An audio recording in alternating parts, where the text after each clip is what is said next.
Agora vem esse detalhe que você falou. Aí é uma questão genética que pode ter algumas mudanças. Existem pessoas que nós chamamos de metabolizadoras rápidas da cafeína e metabolizadoras lentas. O metabolizador lento, ele dá um pico muito alto e cai esse pico muito lentamente. Ele metaboliza essa cafeína, uma meia-vida mais ou menos, às vezes de 8, 10 horas. E isso são algumas pessoas. Tem uns números. Ele fica ligadão e ele demora pra voltar. Exato. E às vezes ele fica até ansioso. Ele fica muito agitado. São pessoas que são realmente sensíveis. Só aquelas que vão comentar assim, se eu tomar café depois do almoço, eu não durmo. Tá? É esse caso. Por quê? 10 horas da... Vamos supor, ela tomou a 1 da tarde, depois do almoço, 10 horas da noite, 11 da noite, a meia-vida, metade daquela cafeína foi metabolizada, metade tá no sangue dela. E ela tá dormindo com metade no sangue. Nossa. Então ela tá dormindo, ela fica empanando na cama. E tem os metabolizadores rápidos, que aí pode chegar 1 hora, 2 horas, que aí ele dá o pico e discreta muito rápido. Ele excreta essa cafeína muito rápido. Pode acontecer também. E tem a galera normal, em sua meia-vida, no básico, em torno de 5 a 6 horas. Mas é bastante. Existe alguma relação entre a cafeína e a ansiedade? Bastante. Porque no meu caso, eu tive no passado problemas de crise de ansiedade. Né? E com o passar do tempo eu comecei a ver que ela era sempre desencadeada quando eu tomava café. E aí eu cortei o café e hoje em dia eu nunca mais tive nenhuma crise. O que tem por trás disso? Perfeito. Bom seu relato, porque aí as pessoas vão me olhar aqui e vão falar, não vão me criticar tanto. Na verdade, eu sempre ofereço um cafezinho pro Rosa e ele sempre nega. E ele fala, não posso que eu... E ele tomava direto. Mesmo. Tomava bastante antes. Perfeito. A cafeína, o que acontece, né? Ela tem inúmeras evidências científicas que mostram benefícios, tanto da substância da cafeína, quando vou falar do café, da cafeína e dos compostos polifenóis que estão na cafeína. Mas também, para muitas pessoas, hoje, principalmente no Brasil, que é muito cultural o café, por isso que eu brinco que é quase uma religião o café. Se eu falar mal aí... Não pode. Mas, de qualquer maneira, o que acontece? A cafeína, ela aumenta atividades cerebrais. A cafeína, ela é um nootrópico, né? A gente chama de nootrópicos, às vezes, de drogas da inteligência, né? Smart drugs. Mas ela é o nootrópico mais utilizado pelas pessoas. O que a cafeína basicamente faz em primeiro lugar? Ela bloqueia receptores de adenosina. Certo. A adenosina é um neuromodulador, não é um neurotransmissor em si, mas é um neuromodulador. Ele significa que ele modula como está o seu cansaço. Só que as informações no cérebro são em relação a receptor e neurotransmissor. Então ele tem que se ligar. Se ele não tiver essa ligação, a informação não é propagada. Então tem que ter receptor e aí conecta, sinalizou. Beleza, o que ele está sinalizando? A adenosina quando se liga no receptor? Cansaço, bora, vai dormir. Chega, vai embora. Aí o que a gente às vezes faz? Opa, não. Preciso tomar um café. Aí ela toma, o que a cafeína faz? A cafeína entra nesse receptor, engana seu receptor, bloqueando a ação da adenosina e ela não consegue entrar. Então ela bloqueia a adenosina. Só que essa adenosina aqui, ela não foi limpa. Ela se liga e quando você está dormindo, passa um líquor no nosso cérebro, líquido cefalorraquidiano, que ele vem para limpar essa sujeira, literalmente meio que uma sujeira, tanto de sujeira disso quanto de informações que meio que são inúteis para você no dia. Ele limpa aquilo ali e fala, bom, agora amanhã você está descansado. Beleza. Só que se você vai dormir com a cafeína no seu sangue, aquilo ali tá bloqueado, a adenosina ainda tá percorrendo o seu cérebro, você acorda, putz, caramba, que cansaço. Precisa tomar um café. Bloqueia de novo o seu cansaço. Então não é que a cafeína te dá energia muitas das vezes, ela retira a sua sensação de cansaço. E eu falo que a gente aprende isso quando? Logo na adolescência. Começa um monte de trabalho, TCC, um monte de coisa, você tá dormindo 5 horas por dia, você fala, cara, essa substância aqui é mó boa. Pô, a cafeína aqui é mó da hora. Beleza. O problema é qual? Esse receptor que foi bloqueado, o neurotransmissor tá ali, tá no seu cérebro. E começa a aumentar, porque você continua cansado. Então o seu cérebro fala, cara, já que você bloqueia isso daí, eu vou criar novos receptores, porque tem muita adenosina. Então ele cria novos receptores de adenosina para sinalizar o cansaço. O que a pessoa faz depois de uma xícara? Ela toma 2, 2 já não faz mais o efeito, ela toma 3. 3 já não faz o efeito, ela toma 4. Tenho pacientes que tomavam entre 17 a 22 xícaras por dia. Ou seja, em torno de 1 litro, e tem algumas que chegavam a 2 litros de café. E essas mesmas pacientes, às vezes, acham que tem TDAH, eu falo, seu medicamento de TDAH nem faz efeito. Nem faz efeito. Porque eu falo, você não dorme direito. Você não descansa no seu sono. Você não tem um sono reparador. Beleza. Aí volto pra cá. O que mais que a cafeína faz? Isso é só uma das coisas que ele faz. E aí o pessoal vai me criticar. Vai ficando assustado. Aí. O café, o que ele pode fazer? Aí, no caso, a cafeína, né?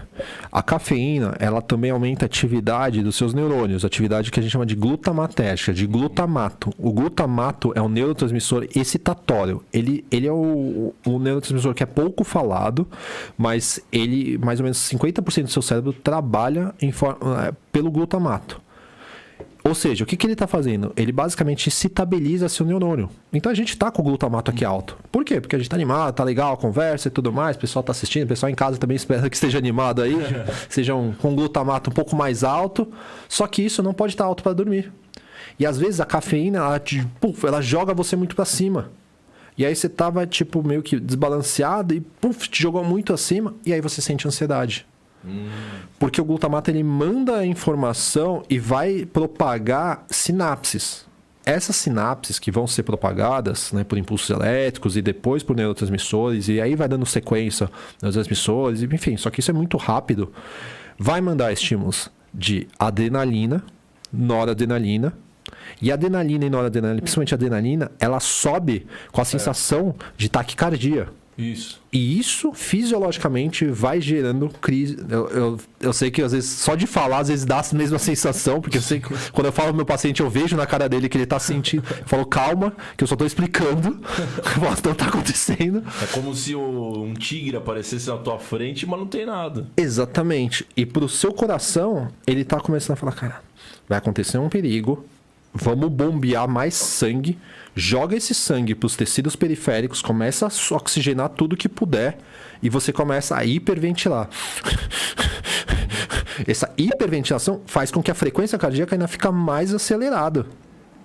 E aí as pessoas, quando esse acelera, as pessoas falam, cara, eu vou morrer infartado, eu vou ter um infarto. E aí passa no cardiologista. A primeira vez. Foi no cardiologista? Fui, exato. Chamamos em casa, eu não conseguia sair. Seu coração tá normal, você não tem nada. Não. Aí na hora o médico falou, isso daí é uma crise de ansiedade, não pode ficar tranquilo.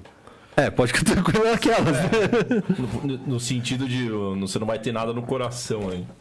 Perfeito. Você explicou todo esse ponto do café, os energéticos têm café, tem cafeína também. Uhum. E tem marcas que estimulam as pessoas a tornarem o consumo um hábito diário, né? Uhum. O energético, ele tem uma quantidade de cafeína ainda maior do que uma simples xícara de café? Depende qual, mas é que assim, que a galera precisa olhar ali bem é o rótulo, né? Dependendo do rótulo, a média 75 miligramas, 65 miligramas por cada 200 ml. Aí tem aquela marca que tem um de 500 e pouco, né? Eu gosto também, eu gosto bastante. A questão do energético, né? A diferença maior do energético pela cafeína, né? Não, vamos lá. Primeiro, o que a gente tem que entender, né? O café tem a cafeína e tem outros compostos que são polifenóis, são antioxidantes e tudo mais. Beleza. Tem outras bebidas que têm cafeína. Tais bebidas como matcha, chá verde, né? Que é Camellia sinensis, chá preto, tudo é Camellia sinensis. O mate, né? Pessoal aí que é gaúcho, que estiver assistindo, vai se identificar aí com o mate. O guaraná normal, e tem um outro guaraná que é Guaraná Cipó, que vem da Amazônia. E o energético. E os pré-treinos, hoje em dia, que tem um vício aí também muito grande da galera. Beleza. O que é a questão diferente do café em si dessas outras bebidas? É que o mate vai ter outro polifenol ali, né? Vai ter uma quantidade um pouco diferente de cafeína e a extração é um pouco diferente. Chá verde, matcha, chá preto, também um pouco diferente a extração, só que ele tem uma outra substância que chama L-teanina. Essa L-teanina meio que dá um equilíbrio um pouquinho maior com o excesso de cafeína que tem ali. Essa L-teanina, ela bloqueia o receptor de glutamato, um receptor que chama NMDA. Esse receptor específico, ele bloqueia então um pouco a excitabilidade do seu neurônio. Então você consegue ficar um pouquinho mais concentrado. Então por isso que tem gente que fala assim, eu troquei o café por matcha, por chamate, por... Enfim, não chamate não, desculpa. Por chá verde e não senti isso. Porque o pouquinho de teanina que tinha balanceou ela. Aí volta para sua pergunta, o energético. O que tem no energético? Taurina, né? Tem a taurina, exatamente. A taurina, ela tem uma ação parecida com a teanina, mas é menos específica, vamos dizer assim. Mas ela tem essa ação e ela tem ação em muitos benefícios no corpo. Mas não estou dizendo para a galera tomar energético, tá?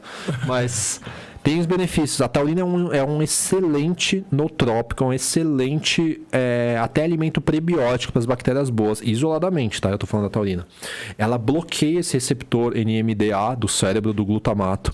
Ela estimula um antioxidante, ela estimula várias reações antioxidantes do corpo.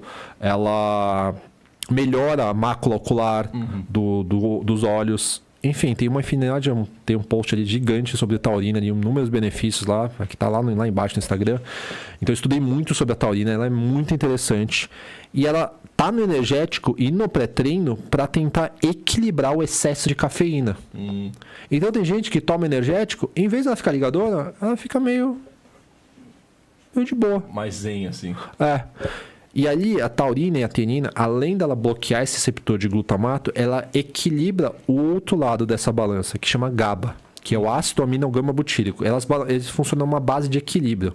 Então, esse glutamato ele fica muito excitabilizado, ele fica muito excitado. Tem que vir alguma coisa para ou bloquear alguns receptores desse, quando uma pessoa é ansiosa, quando a pessoa tem uma crise de ansiedade, quando ela tem uma crise de pânico. Tem que diminuir, bloquear esse receptor e tentar elevar um pouquinho o GABA. O que o mundo de hoje criou das indústrias farmacêuticas?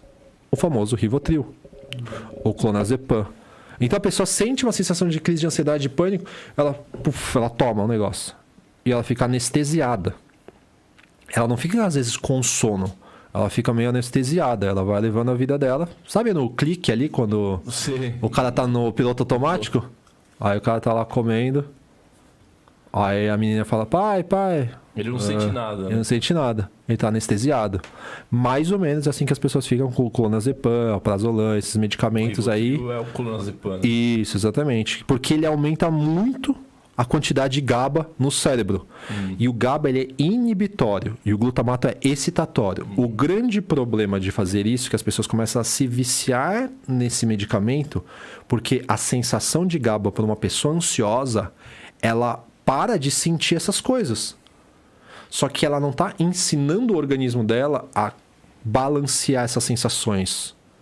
E por isso que ele é altamente viciante, porque a pessoa fala, caramba, resolvi os problemas da minha vida com esse negócio. Só que isso é para ser usado pontualmente numa crise de ansiedade, numa crise de pânico. Às vezes, quando um parente seu faleceu e é uma dor muito intensa, aí beleza, tem um porquê tá acontecendo.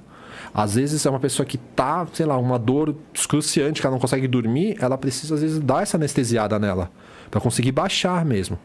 Eu tô falando de uma forma química, né, nesse caso. Agora não uso contínuo, né? Exatamente, pelo alto poder viciante que ele tem. E aí o que acontece com essas pessoas que fazem uso crônico de Rivotril? Elas vão perceber problemas de memória no médio e no longo prazo.